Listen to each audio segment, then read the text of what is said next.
लफ्ज़ इस्तेमाल किए उन्होंने, भिखारी। तो आप मुझे बताओ, भिखारी शहबाज शरीफ है या भिखारी इमरान याजी है, जिसका पूरा घर जो है ना भीख पे ही पल रहे है, कोई सोर्स ऑफ इनकम नहीं, कोई कारखाना नहीं, कोई फैक्ट्री, कोई कारोबार नहीं है।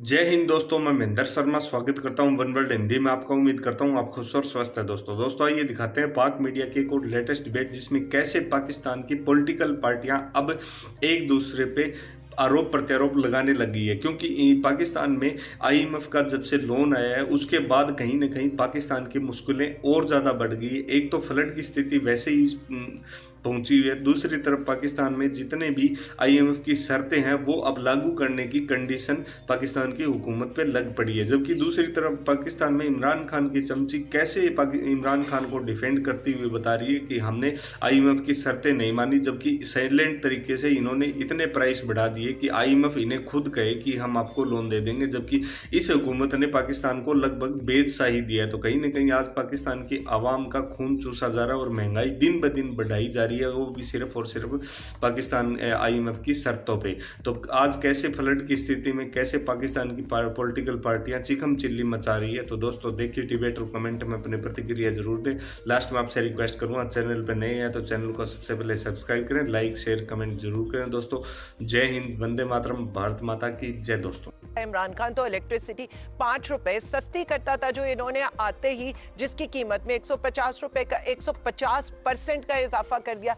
इमरान खान तो सस्ते पेट्रोल और सस्ता डीजल देने की बात करता था, ये उसकी सजा थी। तो वो और जो अब आने के बाद जो गैस की प्राइसेस में 234% इजाफा हो गए। मेरा सवाल और खान साहब का सवाल इस हुकूमत से ये है कि 11% की महंगाई के ऊपर ये जो महंगाई मार्च करने वाले थे, आज जो सीपीआई है वो 27.7% हो गए। आज जो एसपीआई है वो 45.75% हो गए। तो अब मुझे ये बताएं कि तब वो मार्च ठीक था, तब इस हुकूमत को गिराना ठीक था, या आज इस हुकूमत के साथ ये जो सारे अवाम का मतलब आप ये देखें, सैलाब में अवाम इस वक्त जो अवाम डूबी हुई है, आधे मुल्क में क्या सूरत हाल है, और ये कहीं पर पेट्रोल बम गिरा रहे हैं। कल बिजली की कीमत के अंदर 5 रुपए का तकरीबन पर यूनिट का इजाफा है, जो अब जो हमारी इनको लगता था 16.75 वाला हमारा जो यूनिट इनको महंगा लगता था, अब तकरीबन अवाम को वो 45 रुपए पर यूनिट पे इन लोगों को पड़ रहा है।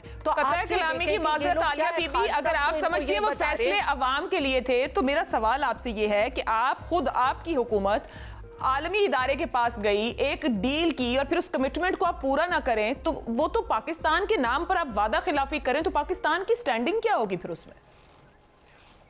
देखिए आयशा, मैं बार बार एक ही बात बताती हूँ, जो कोई आईएमएफ को समझता है ना, और जो कोई आईएमएफ के ऊपर बात करता है, आप ये देखें कि 22 प्रोग्राम हमने आईएमएफ के कहे और सवाए एक आध प्रोग्राम के हमने कोई भी प्रोग्राम वहां पर पूरा नहीं किया। अब हमारी हुकूमत के तो सारे माशी इशारे इतने अच्छे थे कि हम तो आईएमएफ के चुंगल से निकालना चाहते थे, लेकिन इन्होंने आते ही 1.7 अरब डॉलर के लिए इस अवाम को घुटनों पर ले आए। वहां पर हमारे भिखारी वजीर आजम ये कहते हैं कि हम तो आईएमएफ की मर्जी के बगैर छींक भी नहीं मार सकते, जबकि दूसरी तरफ आईएमएफ खुद कह रहे कि इमरान खान उनकी डिक्टेशन नहीं लेता था, अवाम जो है अवाम की फलाह बहबूद की बात करता था। लेकिन इंपॉर्टेंट ये नहीं है, मैं याद ये कराना चाहती हूँ कि जब कोविड आया था तो क्या किया था हमने G20 का जो डेट था वो रीस्ट्रक्चरिंग कराया था, डेफर कराया था इमरान खान की वजह से। हमने आईएमएफ से बात की थी और आईएमएफ को ये बताया था कि कोविड जैसी वबा आई हुई है, हम अपने लोगों के ऊपर मजीद बोझ नहीं डाल सकते। यही बात जब हम इन लोगों से करते हैं तो ये तो यही कहते हैं कि हम आईएमएफ के आगे चीख नहीं मार सकते। तो अब आप मुझे ये बताएं कि जो इतनी गुलामाना ज़हनियत हो जिन लोगों की, जो ये समझते हो कि तो हमारा फिर ये तो कमजोर है, ये आपके ख्याल में ये सियासी तौर पर भी कमजोर हैं और ये बाहर भी बात नहीं कर सकते। तो इमरान खान जो कह रहे हैं ये सियासी मैच नहीं जीत सकते, तो वो फिर किसको इशारा कर रहे हैं? अपनी नाइली के मामले पर इशारा कर रहे हैं, तो किसकी तरफ इशारा कर रहे हैं? जो चीजें हैं ना वो अनफोल्ड होती नजर आ रही हैं।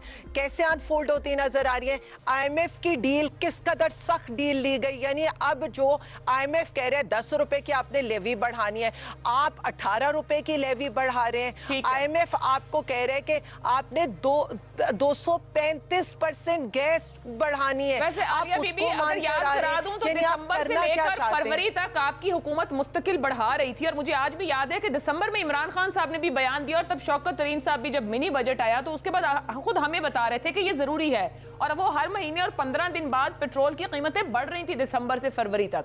तो ये नहीं था कि उस वक्त नहीं बढ़ रही थी, वो साथ साथ आपको बढ़ानी पड़ रही थी। आपने याद कराई है, आपने बड़ी अच्छी बात याद कराई है। मैं आपको याद करा दूं, सिर्फ एक छोटी सी बात याद करा दूं। आज तक ओगरा की समरी आती थी ना, यहाँ पर जब हम कहते थे ना कि ओगरा ने 7 रुपए बढ़ाने का कहा, तो खान साहब या 1 रुपया बढ़ाते थे या 2 रुपया बढ़ाते थे या 3 रुपया बढ़ाते थे। उसके ऊपर भी आप देखते थे कि कितनी हमें बातें सुनने को मिलती थी।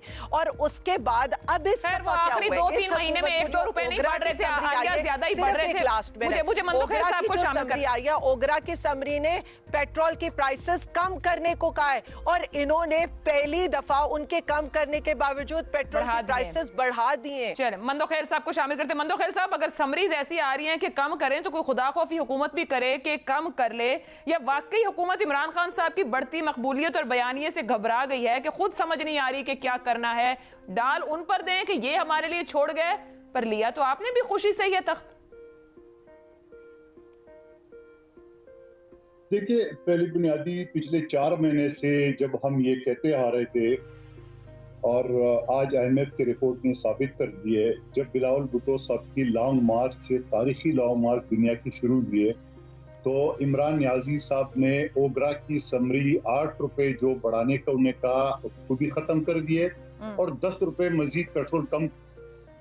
और हमारे 2 दिन भी नहीं हुए थे, कराची से हम हैदराबाद ही पहुंचे थे कि ये उन्होंने काम की है। तो आप मुझे बताओ कि मैं एक सिंपल सा मिसाल, आम जो आपकी सुनने वाले आलिया बीबी तो नहीं समझेगी, है तो असेंबली में भी अखबार पढ़ती थी, किसी और की बात नहीं सुनती थी।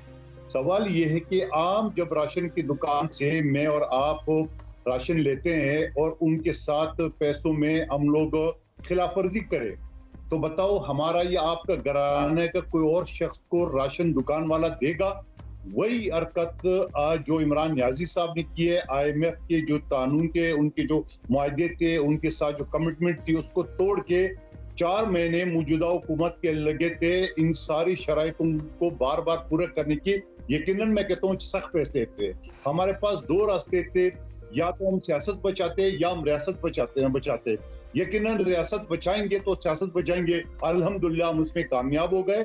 थोड़ी बहुत तकलीफ तो हमें हुई है, थोड़ी बहुत पाकिस्तानी अवाम को महंगाई की सूरत में बर्दाश्त तो करना पड़, लेकिन जो शख्स की नापाक का ज़ाहिम थे, जो पाकिस्तान के 3 टुकड़े की ये गंदी सोच रखते थे, जब ये पाकिस्तान को श्रीलंका बनने की गंदी सोच रखते थे, आज अल्हम्दुलिल्लाह, और मैं ये बात नहीं कह रहा हूँ, और फिर आपको याद है जब इनके शौकत निकाले, बिल्कुल गुस्सा निकाले उनकी पॉलिटिकल स्ट्रेटेजी पर, लेकिन मेरा ख्याल से बेहतर अंदाज में भी आप बुरा भला कह सकते हैं।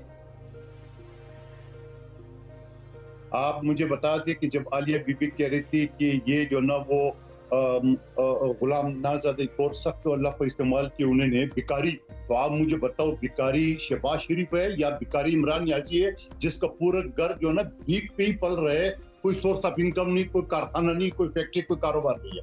ठीक है, मैं आगे चलता हूँ।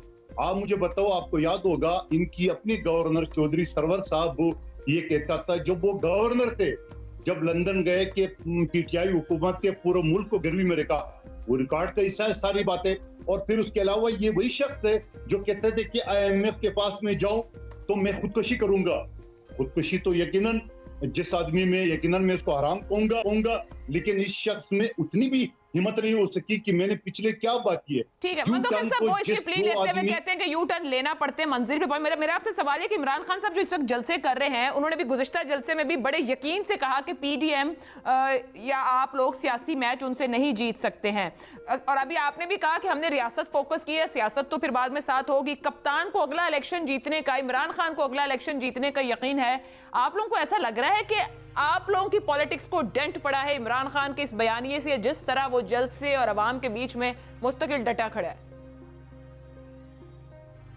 आप मुझे बता दो, आप सिर्फ दिल पे हाथ रख के बता दो, 3 करोड़ आवाम खुले आसमान तले बैठे हुए हैं, न खाने का है, न पीने को है, न उड़ने को है, न सोने को है, और ये शख्स जो ना वो कर रहा है, ये शख्स जल से जलूस कर रहा है। जरा से भी शख्स को एहसास नहीं है कि मेरे मुल्क के अवाम किस मुसीबत में है। आपका पुख्तनख्वा ही ले ले कि आपका डीए खान, आपका नौशहरा जा 410 स्क्वाड डूब चुका है, आपकी सूबे की जो हुकूमत है जनूबी पंजाब डूब चुका है, सिंध को तो पहले ही आप एक्सेप्ट नहीं करते थे कि अब आपका ताल्लुक नहीं है, बलूचिस्तान में जो आपकी मखलूत हुकूमत है वो डूब चुका है, और ये शख्स जल से जलूस करे। खुदा का वास्ता मेरे चेयरमैन बिलावल ने कहा कि पहले इंसान बने, सियासतदान बाद में बनिए, पहले इंसान तो बने। मैंने जो शख्स इसको एहसास ही नहीं है कि इस वक्त एक मुल्क को एक एकब बन के इस आफत से, इस मुसीबत से निमटने के लिए होना चाहिए म्यूजिक, और आप जल से जलूस कर रहे, और फिर आप अमेरिका में पीटीआई के लिए चंदा मांग रहे, तो आप इन लोगों के लिए नहीं कर सकते हो। आपने 5 अरब रुपए जो चंदा जमा करने की जो आलिया, एक मैम एक मुझे और दे दे। आप मुझे बताओ, मेरे चेयरमैन बिलावल भुट्टो ने जब यूएन ममालिक के कॉन्फ्रेंस बुलाई थी, 1 खरब 30 अरब रुपए इकट्ठे किए। जब से मेरे चेयरमैन ये सैलाब आया है, उसने यूरोप का दौरा, तयशुदा दौरा छोड़ के, और पाकिस्तान सिंध की आवाम के साथ पानी में बैठा हुआ है, तो कहीं नहीं गया। आप मुझे बताओ किसका चेयरमैन सिवाय एक जगह डी खान में जो है कि उसने राउंड लगा लिए घंटे का, आपकी जिम्मेदारी भी है ना सिंध। देखिए आप दुरुस्त कह रहे हैं, उनकी जिम्मेदारी जहां उनकी हुकूमत है, और सिंध आपकी जिम्मेदारी बिल्कुल बैठना चाहिए, और मुस्तकिल तीसरा दौरे हुकूमत मुकम्मल होने को है, तो आप लोगों की